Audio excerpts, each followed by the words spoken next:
Assalamu alaikum friends. Today I am here to discuss the different categories of the finance. People usually emphasize on the finance or accounts only. But in a true sense, finance have its own categories. And these categories give you a great career progression nowadays. If you only generalized with the finance, accounting, credit ledgers, it's not a complete story. Let me categorize you some main finance categories which helps you a lot in your career progression. The number one category is corporate finance.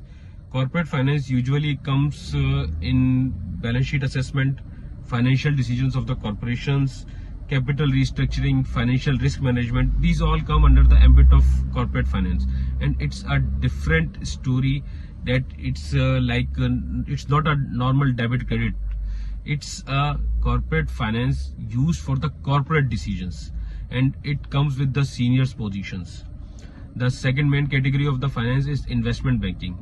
Investment banking is usually the raising the capital, the mergers, acquisitions. It's have its own expertise. It's not a normal debit and credit. The third one is which I generally categorize is financial planning and wealth management. It comes with the planning of any financial strategical finance. You may say for the investments, for the tax planning, for the budgets, everything come in the ambit of financial planning and wealth management. Now the other expertise expert category which I believe is financial markets and securities.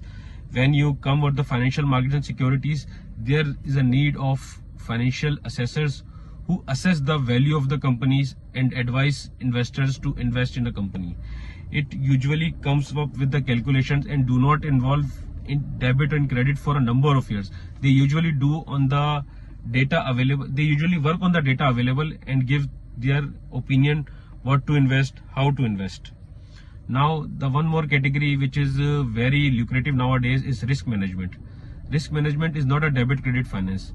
Risk management is basically a department which take cares that the financial guy who advised for the budget or any planning, it's risk free. It's well said that there is nothing risk free, but risk department mitigate the risk. It gives its SOP, standard operating procedures, to the financiers that you should be compliant with these SOPs so that the companies, the investors' risk should be limited. And again, the risk management team ensures the investors' risk appetite. Whatever the risk appetite is, it's aggression, is it soft, whatever the risk appetite is, they would design the SOP like in a way that their investors and financial institutions' risk should be mitigated. Now the sixth most department is the tax department. Tax department help you to compliant with the local regulations, and in case of multinationals, it assures that the tax should be the cross-border tax should be well managed and well settled. And the other most important department, which is other than finance, is audit. Audit comes in the ambit of finance, but audit is a separate department which verifies the transactions, which take care of the financial instruments, which take care of the let's say the accuracy of the financial transactions. And it audit compliance is with the regulatory body and with the country where the company is operating itself. Within the audit, there are multiple sections like external audit, internal audit, forensic audit, compliance audit.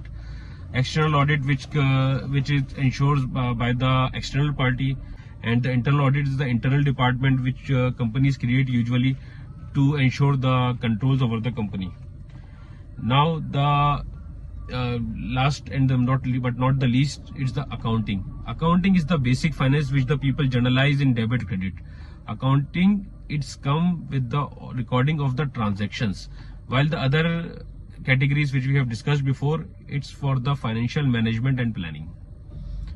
I believe that today I have cleared you with the different categories of the finance, and I believe that it will give you a career path decision, so what field you should opt with, in which field you should get expertise, and through which finance category, you can get your great career progression.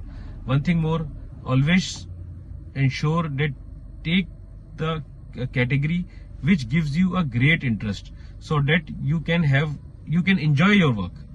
Enjoying the work is very important for any field. Well, thank you so much for the today. I believe I have added some information to you. Thank you.